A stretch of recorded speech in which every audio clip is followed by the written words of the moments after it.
Hello friends, welcome to the channel focus time. Self given analysis करते हैं SBI clerk mains का, जो 25 सितंबर को हुआ था सेकंड शिफ्ट में। एक वर्सेस लगा हुआ है कि फर्स्ट शिफ्ट टफ थी या सेकंड शिफ्ट, तो मैक्सिमम लोग तो यही कह रहे हैं कि सेकंड शिफ्ट टफ थी, क्योंकि उसमें थोड़ा जीए और इंग्लिश जो था वो थोड़ा सा अच्छा आया था। मतलब डीप जीए जो था वो डीप पूछा गया था और इंग्लिश जो लेंदी पूछा गया था। मतलब हर एक पैराग्राफ में, हर एक क्वेश्चन में आपको एक मतलब रीड करना था, उसको समझ के उसका आंसर देना था, तो इस वजह से वो लेंदी हो गया था थोड़ा। डायरेक्ट क्वेश्चन, डायरेक्ट आंसर कोई नहीं था, एक भी नहीं था। तो आज उसके बारे में डिस्कस करते हैं। तो सबसे पहले आते हैं जीए के सेक्शन में। तो जीए के सेक्शन में ये सेकंड शिफ्ट का वो है एनालिसिस, सेल्फ गिवन है, तो उसको चेक करते हैं। जीए में क्या था कि जीए में जैसे पहली शिफ्ट में जो था, पहली शिफ्ट में मतलब मैंने अपने फ्रेंड से पूछा था, तो उन्होंने बताया कि मतलब जीके में मतलब 18 से 20 क्वेश्चन तो ऐसे थे मतलब जो उनने श्योरिटी से मतलब कर दिए थे, और बाकी के उनने जो गैस वर्क लेके जो 5 से 6 क्वेश्चन एक्स्ट्रा किए थे।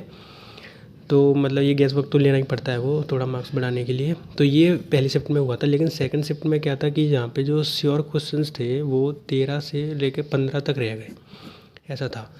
और फिर अब ये इसके कंपैरिजन में जो अटेम्प्ट्स बढ़ाने थे बच्चों को, तो इनमें बच्चों ने तुक्के मारे तो उनको 20 से 22 कर दिया। यानी कि यहाँ पे जो गैस वर्क था वो कुछ ज़्यादा ही कर दिया लोगों ने। तो यहाँ पे जो अटेम्प्ट था, मतलब इसमें क्या डीप पूछा गया था, थोड़ा ज़्यादा डीप था। मतलब तो मतलब लेवल थोड़ा सेम था, लेकिन इसमें थोड़ा सा डीप था। बस 2-3 क्वेश्चन या 4-5 क्वेश्चन कुछ ऐसे थे जो आने चाहिए थे, जिनके आंसर बच्चों को पता था, लेकिन वो डीप के चक्कर में उनको छोड़ के आ गए। इसीलिए ये थोड़ा सा टफ पड़ा फर्स्ट शिफ्ट के अकॉर्डिंग में। अब आते हैं हम इंग्लिश पर। इंग्लिश में क्या था कि जो फर्स्ट शिफ्ट थी उसमें बच्चों ने अच्छे, मतलब जो पढ़ने वाले बच्चे हैं उनने 30 से लेके 35, एक ने मतलब किसी ने 38 इतने अटैम्प्ट तक किए थे। ये मतलब एवरेज, उन्होंने मतलब एवरेज अटैम्प्ट था ये 30, उनने मतलब इतने अटैम्प्ट किए थे। तो अब इसी को मतलब जो जिस बच्चे को पता होगा कि फर्स्ट शिफ्ट में बच्चों ने इतने अटैम्प्ट किए हैं, तो जो सेकंड शिफ्ट आई, उस सेकंड शिफ्ट में क्या हुआ कि उनने लेवल बहुत मतलब बढ़ा दिया, अच्छा खासा बढ़ाया। कि मतलब जिसकी रीडिंग और अंडरस्टैंडिंग अगर अच्छी होगी, मतलब जो मतलब 1 मिनट में पैराग्राफ को पढ़ के आंसर दे, वो तो उन क्वेश्चंस को कर सकता था। लेकिन जिसका मतलब डायरेक्ट क्वेश्चंस का सोच के गया होगा, जैसे कि वर्ड स्वैप, अब वर्ड स्वैप जो सोच के गया होगा, तो उसने देख वर्ड स्वैप भी ऐसे था। मतलब ये 5 में से 2 क्वेश्चन तो ठीक है सिंपल थे, लेकिन जो और थे उसमें मतलब मॉक्स में भी देखते हैं तो गैप ज़्यादा रहता है वर्ड्स का। लेकिन इसमें क्या हुआ था कि 1 2 3 मतलब लगातार थे, जैसे बी सी और डी। तो ऐसे क्वेश्चंस जो थे बच्चों ने, मतलब काफ़ी बच्चों ने पहली बार देखे होंगे कि जो डायरेक्ट मतलब तीनों एक साथ दे दिया, इस वर्ड स्वैप को सही करके आंसर देना था। तो इस वजह से ये डिफ़िकल्ट हो गया थोड़ा वर्ड स्वैपिंग वाला, जिसमें बच्चों के मार्क्स गेन करना, मतलब गेन करने थे बच्चों को मार्क्स, वही उसमें थोड़ा सा टफ हो गया। फिर दूसरे में जो पैराजम्बल आया था, तो जो पैराजम्बल था, पैराजम्बल में क्या हुआ था, पैराजम्बल में मतलब जैसे ऑप्शन तो ऐसे थे, मतलब पैराग्राफ तो ऐसा था कि ए बी सी डी एक ही उसमें, और मतलब ऑप्शन पूछे थे, ऑप्शन दिए थे। ऑप्शन में बस थोड़ा सा टफ बनाया था उनने। ऑप्शन में क्या कर दिया था, ऑप्शन में direct A B C D ऐसे ही ऑप्शन, और इसी का आंसर एक ये भी हो सकता है बी सी डी ई ए ऐसे करके, या फिर वो तीनों हो सकते हैं, या 3 ऑप्शन थे। तो ऐसे उनने टफ बनाया था ये वाला ऑप्शन, ये वाला। पैराजम्बल के बाद अब आते हैं पैराग्राफ में। तो पैराग्राफ का देखते हैं, पैराग्राफ का क्या चल रहा था, क्या सीन था।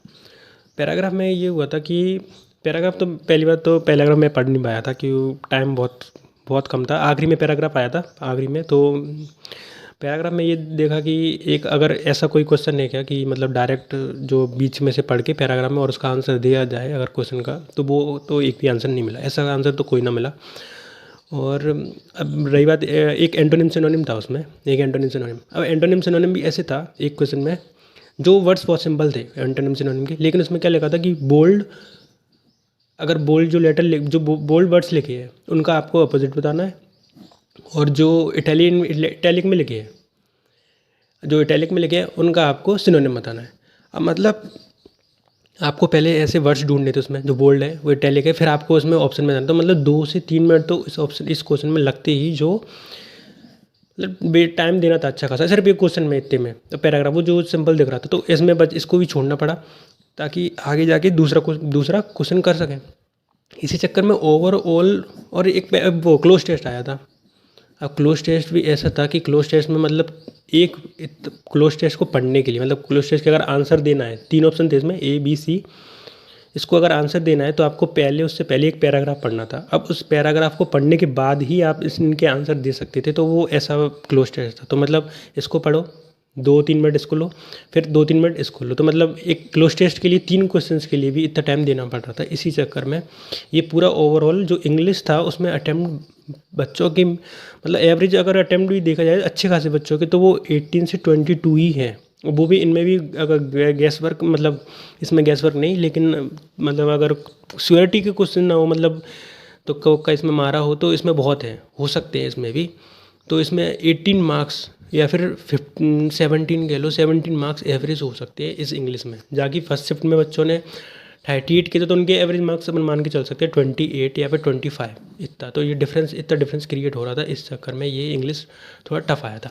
बाकी अगर क्वांट सेक्शन का देखा जाए तो क्वांट सेक्शन लेवल सेम था, दोनों का लेवल सेम था, लेकिन ये इंग्लिश के सदमे से बाहर आने में ही क्वांट सेक्शन में 5 मिनट लग गए थे बच्चों को, कि इंग्लिश में तो इतने अटैम्प्ट कम किए हैं, वहाँ पे जीए में अटैम्प्ट कम रह गए, तो सोचा था कि शायद क्वांट सिंपल आए। लेकिन क्वांट में जब बच्चों ने पूरा पेपर देखा होगा तो उसमें भी मुझे तो मतलब सिंपल नहीं लगा था क्वांट, मतलब जो अगर इंग्लिश टफ आई थी तो क्वांट सिंपल आना चाहिए था, उस क्वांट सिंपल नहीं था, लेवल सेम मेंटेन किया था उनने, और इसमें भी क्वेश्चन सिलेक्ट करके ही आंसर देना पड़ रहा था। तो क्वांट का लेवल सेम था, इसमें मैं एवरेज अटैम्प्ट 18 to 20 कर सकते हैं, मैं 22 करके आया था। अटैम्प्ट मैं आखिरी में बता दूंगा। तो और ये एक रीजनिंग, अब रीजनिंग पे आते हैं। तो रीजनिंग में ये था कि रीजनिंग में भी लेवल सेम था, लेकिन इसमें ये था पज़ल जो थी, पज़ल एक भी ऐसी नहीं थी कि जो मतलब बिना उसके बहुत सारी पॉसिबिलिटी बननी थी, 3 से 4 पॉसिबिलिटी लेके बनानी पड़ी थी। मैंने एक पज़ल आखिरी में उठाई भी थी, उसकी मैंने 4 पॉसिबिलिटी बनाई थी। एक मतलब उसमें क्या था, नॉर्थ की, मतलब 8 लोग हैं नॉर्थ की तरफ फेस करके बैठे हुए हैं, और उनमें कार्ड डिस्ट्रीब्यूट करनी थी। तो ये जो पोजीशन थी इनकी, वो तो अच्छे से मतलब सिंपल तरीके से अरेंज हो गई थी, लेकिन जो कार्ड डिस्ट्रीब्यूशन थी इनमें, उसमें बहुत टाइम लग गया था कार्ड डिस्ट्रीब्यूशन में। तो इस वजह से वो पज़ल छोड़नी पड़ी, मतलब पूरी बननी भाई मेरे पे। मतलब जो क्वेश्चंस देखे थे उसके हिसाब से कुछ 1-2 बनाए थे मैंने, लेकिन ये इस तरह से मतलब नहीं बन पाई। तो पज़ल एक भी ऐसी सिंपल नहीं थी। हाँ, एक जो फैमिली मेम्बर वाली एक पज़ल थी, वो थोड़ी सिंपल थी, मतलब पहली पॉसिबिलिटी में बन गई थी, उसमें 2 क्वेश्चन आए थे शायद, तो वो 2 क्वेश्चन आसानी से बन गए थे, और बाकी मिसलेनियस था, और क्रिटिकल तो बहुत भरा था, मतलब 8 से 10 वो तो फर्स्ट शिफ्ट में ही भरा था। तो इसमें अब बच्चों को अटेम्प्ट बढ़ाने के चक्कर में इन क्रिटिकल रीजनिंग को इसको अटेम्प्ट करना पड़ा, और इसमें भी बच्चों ने मतलब रिस्क लिया, वरना बच्चे मतलब ज़्यादातर मैं तो अटेम्प्ट नहीं करता, लेकिन इसमें रिस्क लेके 2 से 3 अटेम्प्ट करने ही पड़े। तो ये था ओवरऑल रीजनिंग में मेरे 24 अटैम्प्ट है, तो इतने अटैम्प्ट हो पाए मतलब ओवरऑल। और जीए में मैंने 21 अटैम्प्ट किए थे, और इंग्लिश में 21 किए थे, और मैथ्स में 22 किए थे, और इसमें रीजनिंग में 24 किए थे। तो मेरे इतने अटैम्प्ट हो पाए थे टोटल, 88 अटैम्प्ट हो पाए थे मेरे टोटल।